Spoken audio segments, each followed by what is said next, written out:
경제적 자유를 얻기 위해 투자가 필수가 된 지금 투자 전문가들의 밤은 낮보다 더 치열합니다. 오늘장을 되돌아보면서요, 내일장을 준비하는 시간, 야간 개장이 오픈했습니다. 매주 화요일 화제의 이슈와 업종을 정확하게 분석해 주실 주식 명사수들과 함께합니다. 안녕하세요. 네, 안녕하세요. 자, 머니 빌드업을 위해 꼭 알아야 할 시장 핫 이슈부터 만나보도록 하겠습니다. 내가 제일 잘 나가. 자동차 수출 역대 최고 기록을 경신했다라는 주제입니다. 자동차 수출에 대한 기분 좋은 소식들이 계속 연이어지는 것 같습니다. 자, 먼저 이 이야기를 먼저 해야 될 것 같아요. 최근에 이제 시장을 보게 되면은 오늘 비록 조정이 있긴 하였지만 그래도 종합주가지수 2,600포인트를 회복하면서 부진했던 거래 대금이 늘고 있는 모습입니다. 자, 김호영 대표님, 요즘 증시 분위기 어떻게 읽고 계십니까? 네, 일단 하반기 증시가 시작이 된 후에는 잠시 조정 압력을 좀 받긴 했습니다. 첫째 주에 조정 압력을 받았는데 7월 10일을 기점으로 해서 다시 상승 흐름으로 전환이 되면서 가파르게 또 올라왔죠. 그러면서 코스피 지수 2,600포인트 선을 회복을 했습니다. 상승 흐름을 타게 되면서 증시에 유입되는 자금도 증가를 하고 있는데요. 7월 전체 주식시장, 코스피와 코스닥 시장을 합친 주식시장의 일 평균 거래 대금이 지난 14일을 기준으로 21조 6,200억, 20조 원을 다시 돌파를 했습니다. 올해 들어서 1월 일평균 13조 원, 그리고 4월에는 일평균 26조 원까지 기록을 했는데요. 5월과 6월에는 다시 20조 밑으로 하회를 했지만 지난 14일 다시 20조 원을 돌파를 하는 데 성공을 했습니다. 4월 이후에 처음으로 돌파를 한 건데요. 일단 증시 대기 자금이라고 할 수 있는 투자 예탁금도 53조 원을 돌파를 했는데 그동안은 50조 원 내외로 계속해서 유지가 되다가 이번에 53조 원으로 증가를 하면서 현재 2,600포인트 선을 돌파한 코스피, 이제 좀 상승 모멘텀이 약간 부재 중이라서 오늘 또 조정을 받긴 했는데 이후에 이런 예탁 자금들이 상승 동력으로 제공될 가능성이 높다고 할 수 있겠습니다. 시장에 다시 유동성이 공급되면서 거래 대금이 늘어나고 있는 분위기, 이런 분위기 속에서 시장의 활력이 다시 일어나 주기를 기대해 보겠습니다. 자, 그리고요, 여러분들 혹시 이런 영화 명대사 아시는지 모르겠습니다. 제가 시장의 염원을 담아서 하겠는데요. 묻고 더블로 가. 예전에 벌써 10년 돼가는 것 같습니다. 자, 시장에 기분 좋은 소식이 또 하나 있어서 이 멘트를 날렸습니다. 자, 허 대표님, 올해 상반기 자동차 수출액이 역대 최고치를 경신했다고 앞서서도 언급을 드렸는데 어느 정도입니까? 네, 우선 1분기부터 이제 이런 징후들을 우리가 어느 정도 예상을 할 수가 있었는데요. 말씀하신 대로 이제 올해 상반기 자동차 매출액이 역대 최고치를 이제 경신했습니다. 이는 유럽과 북미 중심으로 한 친환경차 판매율이 좀 급속도로 증가한 이런 영향을 받았습니다. 상대적으로 친환경차는 이제 단가가 높고 또 여기에 생산량도 코로나19 이전 수준으로 좀 회복을 했습니다. 약 200만 대까지 이제 회복이 된 수치인데 이런 피해 상승과 이제 QA 증가 효과를 모두 받았다고 볼 수가 있겠습니다. 구체적인 숫자를 살펴보면 1월부터 6월까지의 이제 수출액이 약 357억 달러입니다. 전년 동기 대비 이는 약 47% 증가한 수치이고 앞으로도 좀 전 세계적으로 미래차로의 전환 그리고 또 주요국들의 지원 대책도 이제 계속 지속될 전망이기 때문에 앞으로 더 기대도 더 되고 있습니다. 올해 자동차 산업 수출액이 이제 800억 달러도 이제 달성할 수 있을 거라고 시장은 바라보고 있습니다. 예, 부진했던 대한민국 수출에 키를 쥐고 있는 자동차가 지금 현재 키를 쥐고 있다고 해도 과언이 아닌데요. 자, 이 가운데 친환경 수출액이 기록적인 증가율을 보여주고 있는 것 같습니다. 요즘 또 전기차 이야기도 계속 나오고 있고요. 김 대표님, 요즘 이러한 친환경 관련 차 이슈들 어떻게 보고 계십니까? 일단 친환경 차량의 판매율이 압도적인 것이 자동차 시장의 이제 호황을 이끌고 있다라고 보실 수 있겠는데요. 앞서 말씀해 주신 대로 상반기 자동차 수출액 역대 최고치를 경신했는데 여기에 1등 공신은 바로 친환경차가 차지했다고 생각을 합니다. 상반기 친환경차의 수출액이 무려 124억 달러, 전년 동기 대비해서 70%가량 증가를 했는데요. 단순 금액만 아니라 판매 대수도 38만 5천 대로 수출된 전체 차량 중에 4대 중 1대는 친환경차다라고 볼 수가 있겠습니다. 특히 지난달 친환경차 수출액은 월별 기준으로 지난 3월에 이어서 역대 2번째로 높은 수치를 기록을 했는데요. 5개월 연속 20억 달러 돌파에 성공을 하면서 올해 우리나라 한국의 이제 완성차 업체의 수출을 이끌고 있다라고 볼 수 있겠습니다. 예, 자동차의 역대급 수출이 썸머랠리의 기대감을 높일 수 있는 하나의 동력이 될 수 있지 않을까 싶기도 한데요. 한편으로는 좀 문제가 있죠. 중국 쪽의 수출이 오히려 역성장이라는 이야기가 매달 매 10일마다 관세청에서 통계 나올 때마다 우리가 볼 수 있잖아요.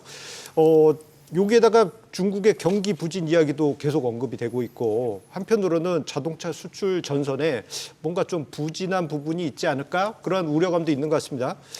김 대표님, 이 부분에 관해서 추가적으로 좀 설명 부탁드리겠습니다. 사실 올해 처음 증시가 시작할 때 가장 기대감이 먼저 불러왔었던 것이 중국의 리오프닝에 대한 기대감이었습니다. 상반기에 이 기대감 많이 했지만 사실 기대 이하의 성적을 보였다고 할 수 있겠는데요. 올해 상반기 대중국 수출액은 602억 달러, 전년 동기 대비 무려 26%나 감소를 한 수치입니다. 무역 수지로 보면 131억 적자로 상반기 국내 전체 적자 폭의 절반가량을 차지를 하고 있는데요. 한국의 대중 수출액은 13개월째 마이너스를 기록을 하고 있습니다. 더 큰 문제는 중국의 경기 침체 우려가 지속되고 있다는 건데요. 2분기 성장률 7%대를 기대했지만 실질적으로 나온 수치는 6%대, 예상보다 심각하게 낮아진 수치를 보였습니다. 여기에 미국과 중국 간의 갈등, 그리고 글로벌 경기 둔화가 지속이 된다면 수출 회복이 또 어려울 것이고요. 수출 회복이 어렵다면 중국 경기 침체는 길어질 수밖에 없다라고 생각이 됩니다. 다만 여기서 자동차 수출 상황과 맞대어 본다면 사실 자동차 수출 전선에 다행히 중국의 비중이 그렇게 크지는 않습니다. 유럽과 북미 시장이 절반 이상을 차지하면서 집중이 되고 있기 때문에 당장의 문제가 되진 않겠지만 결국에 경쟁이 심화된다면 자동차 업계에서도 수출 다변화를 꾀하는 것은 필요하다고 봅니다. 수출 다변화, 자동차 산업의 수출 호조를 위해서 필요한 부분인 것 같습니다. 뭐 한쪽에 치우치면 또 그 국가의 좀 수출이 종속될 부분이 있기 때문이죠. 위기를 극복하기 위해서 다변화가 필요하다라는 부분을 김호영 대표가 이야기를 했는데요. 자, 허 대표님이 보실 때는 이 다변화, 이 지역적 다변화 말고도 또 다른 관점도 있지 않습니까? 네, 좀 내용을 좀 더 구체적으로 나눌 필요가 있겠는데 현재 좀 시스템을 유지해 주면서 뭐 수출 다변화도 마찬가지고 뭐 모빌리티 서비스 그리고 또 차량용 소프트웨어까지 좀 개발을 본격화할 필요가 있겠습니다. 또 가장 중요한 부분은 이제 앞서 말씀하신 대로 이제 중국의 경기 개선 그리고 또 리오프닝 효과의 숫자적인 표현 그리고 또 추가 부양책인데 우선 미 긴축이 이제 마지막 단계로 나아가면서 시장은 다시 한번 전고점인 코스피 2,600선 그리고 코스닥 900선까지 회복을 했습니다. 다음 구간으로 넘어가기 위해서 이제는 중국이 좀 해줘야 될 텐데 역시 좀 미 연준의 추가금리 인상이 이제 마지막 단계이고 그 다음에 또 추가금리 인상이 이제 끝나는 그런 구간이기 때문에 중국 쪽에서의 부양책도 더 필요해 보겠습니다. 여기에 지금 최근 특히 미중 갈등 그리고 또 미국 주도의 신공급망 구축 전략으로 인해서 좀 이런 부분들이 좀 해소가 된다면 전체적으로 뭐 자동차 산업뿐만이 아니라 반도체 업황까지 좀 개선될 여지가 보이겠습니다. 생각해 보면 이게 자동차 이슈나 반도체 이슈나 지금 전 세계가 블록화되어 있다 보니까 그것 때문에 수출이 감소되는 부분이 좀 있는 것 같아요. 그러다 보니까 시장에는 악재가 잠재적으로 계속 있는 것 같고요. 자, 그렇다면요. 예, 지금 어떻게 본다면은 그나마 그 안에서 자동차 수출이 역대 최고치를 기록했다라는 것은 기분 좋은 소식이 아닐 수 없습니다. 자, 그렇다면요. 김 대표님께 여쭤보겠습니다. 자동차의 이런 수출 호조가 하반기 증시의 어떤 중요한 테마나 섹터가 될 수 있을까요? 저는 하반기 지난주에도 말씀드렸고 사실 뭐 상반기 내내 이런 말씀을 드렸는데 자동차 섹터는 하반기에도 분명히 주도 섹터가 될 수 있다라고 말씀을 드리고 싶습니다. 일단 이 자동차 섹터는 그동안에는 기대감에만 머물러 있었던 섹터이기도 한데요. 지금은 이 기대감을 넘어서 올해는 확실한 주가 레벨업의 해를 보내고 있다라고 봅니다. 하반기 증시를 이끌 주요 섹터는 당연히 될 수 있다라고 생각을 하는데 지금 현재 동향을 보면 사실 친환경 차량, 특히 전기차 시장의 성장 수혜가 2차 전지 쪽에만 집중적으로 좀 몰려서 좀 차별화되어 있는 그런 모습을 보이고 있습니다. 좀 쏠림 현상이 나오고 있다라고 볼 수가 있겠는데요. 그렇지만 2차 전지 섹터가 너무나도 상당 수준 올랐고 이제 더 이상 접근하기가 좀 부담스럽다라고 한다면 다음 상승의 순서를 섹터별로 구분을 해보면 단연 자동차 섹터라고 생각을 합니다. 분명한 실적 그리고 앞으로의 성장성까지 봤을 때 2차 전지의 모습과 굉장히 흡사하거든요. 그렇기 때문에 자동차 섹터, 2차 전지가 상승한 이후 후발주자로 충분히 가능하다고 생각합니다. 그러고 보면은 이제 2차 전지도 결국 자동차 메이커들이 사줘야지 매출이 뜨는 거고, 그렇다면은 자동차 메이커들의 호황이 있다면은 뭐 2차 전지 쪽에도 여러 가지 영향을 함께 받을 수 있을 것 같습니다. 자, 그런데 국내 자동차 산업이 어쨌거나 사상 최대의 호황을 최근에 구가하고 있고, 그렇다면요, 여기서 우리가 생각할 게 조금 전에 언급드릴 주셨을 때 그 2차 전지 관련 부분이 너무 떴다. 그 대안으로 자동차 메이커 부분을 언급을 해 주신 것 같습니다. 그렇다면 허 대표님께 여쭤보고 싶습니다. 이제 어떻게 보면 주인공일 수 있어요. 자동차 메이커인 현대차와 기아차의 주가가 과연 앞으로 힘을 내줄 수 있을까요? 네, 뭐 긍정적으로 보고 있습니다. 결국에는 이제 진입의 여부를 판단할 때는 결국에는 타점이 중요한 부분인데, 지금 국내 증시가 이제 4월에 한번 큰 조정이 있었고, 그리고 또 5월에도 한번 변동성이 있었습니다. 이제 하지만 작년 6월 수준까지 2,600선, 900선까지 돌아왔는데, 이 라인은 작년에 이제 스태그플레이션 공포로 이탈했던 급락 시작점입니다. 그래서 현대차와 이제 기아의 주가의 그 퍼포먼스도 이 라인까지 반등을 주고 한 달 정도의 긴 횡보를 통해서 이제 가격 조정, 건강한 가격 조정을 주고 있습니다. 섹터별 순환매도 2차 전지와 반도체로 넘어가면서 좀 그런 가능성과 그런 구간도 있었습니다. 따라서 현대차 기준으로는 이제 20만 원 아래에서는 충분히 중장기적 관점으로는 매력이 있어 보입니다. 그래서 20만 원부터 18만 원 라인에서는 중장기 관점으로 또 매매 스타일 갖고 계신 분들은 관심을 가져도 좋겠습니다. 예, 이 자동차 수출 증가 그리고 실적 호전, 그에 따른 이제 자동차 메이커들의 가능성을 허 대표가 언급을 해주셨고요.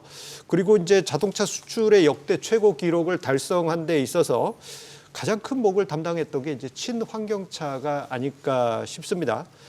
그런데 보면은 오늘도 주식 시장에서 2차 전지주만 올라갔을 정도로 2차 전지주에 대한 기대가 지금 계속 두드러지고 있고, 지금 우리 시청자님들 중에도 아마 거의 절반 이상은 2차 전지주 어떻게 될까 이렇게 계속 주목하고 계실 것 같은데요.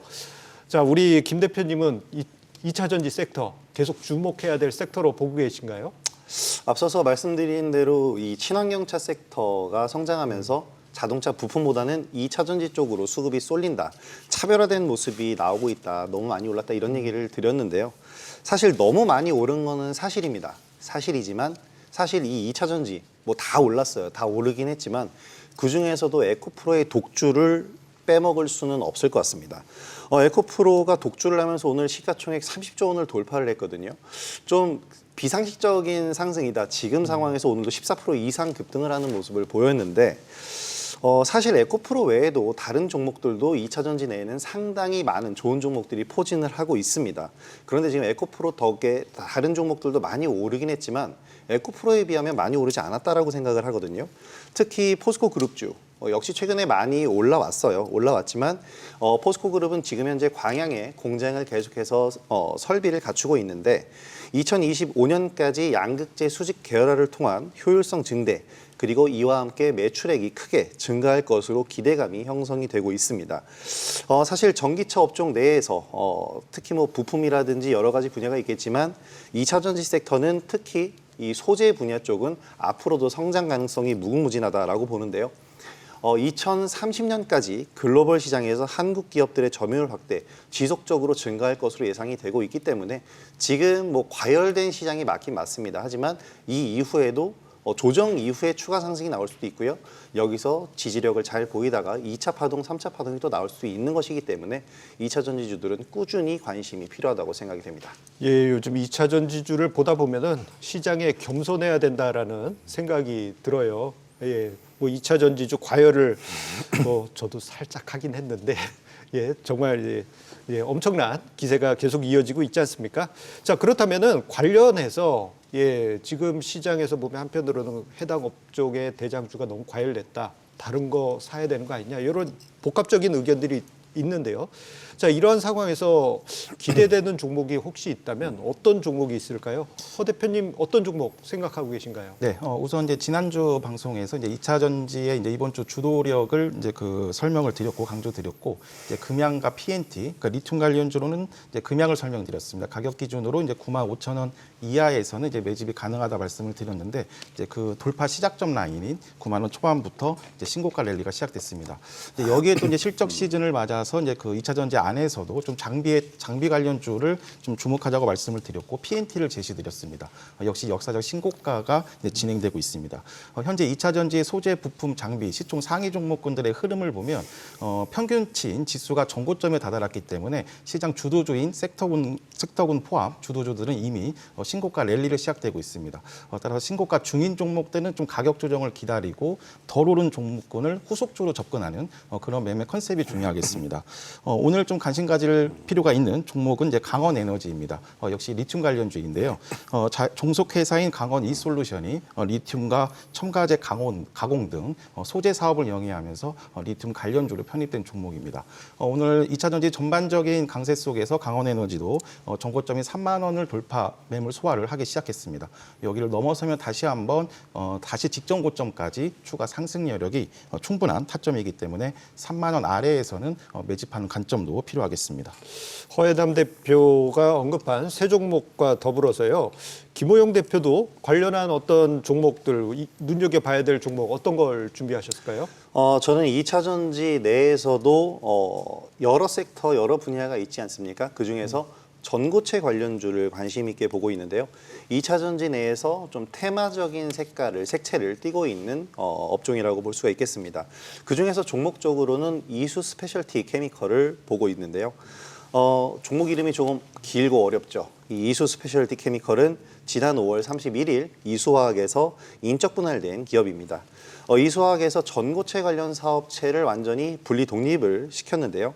전고체 배터리 전해질 핵심 원료 황화 리튬을 시범 생산 설비에서 생산을 하고 있는데 이제 미국 KBR과 손잡고 본격적인 상업화 준비에 착수를 하고 있는 기업입니다. 일단 전고체 배터리에 대한 설명이 조금 간단하게 필요할 것 같은데요. 전고체 배터리는 꿈의 배터리라고 부릅니다. 고체 전해질을 사용하는 꿈의 배터리. 따라서 안정성과 효율성이 굉장히 뛰어나다라고 할 수가 있겠는데요. 보다 안전하게, 보다 높은 효율, 그러니까 보다 높은 효율을 내면서도 이 크기 자체도 줄일 수 있는 배터리가 전고체 배터리라고 할 수가 있겠는데 아직 상용화 단계로 넘어가지는 않았습니다. 하지만 지금 개발 단계인데요. 모든 이 주식시장에서 통용되는 것, 기대감이 항상 더 크게 주가에 반영이 된다라고 하죠.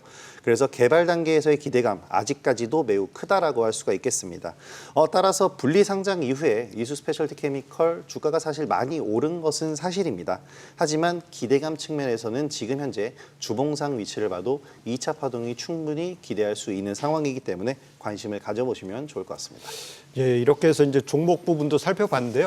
자, 그런데 자동차 메이커든 2차 전지 관련주든 이게 더 모멘텀을 받기 위해서는 우리가 인트로에서 초반에서 언급드린 대로 중국 쪽의 경기가 좋아져야 된다라는 전제가 필요합니다.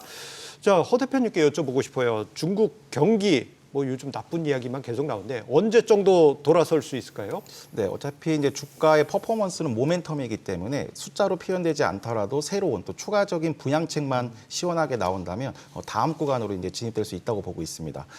연초에 시행됐던 리오프닝 효과가 미비했음에도 불구하고 중국이 추가 부양책을 적극적으로 그리고 또 공격적으로 실시하지 못했던 점은 미 연준의 긴축 기조가 계속 이어졌기 때문입니다. 어떤 위안화의 약세 부담으로 인해서 좀 소극적인 자세를 취했는데 이번 7월 FOMC를 통해서 마지막 금리 인상이 진행되고 여전히 높은 수준으로 유지하겠지만은 이제는 금리 인하 시작에 기대감을 가진다면 이제 중국도 추가 부양책을 실시할 수 있는 충분한 공간이 확보되라고 볼 수가 있겠습니다. 이러면 이제 국내 증시뿐만이 아니라 전체적인 글로벌 증시가 가장 먼저 반응을 하겠습니다. 예, 두 분의 전략 참고하시기 바라겠고요. 밤까지 핫한 시장 이슈를 분석하고 투자 로드를 제시하는 주식 야간 개장, 여러분들의 투자에 도움이 됐길 바랍니다.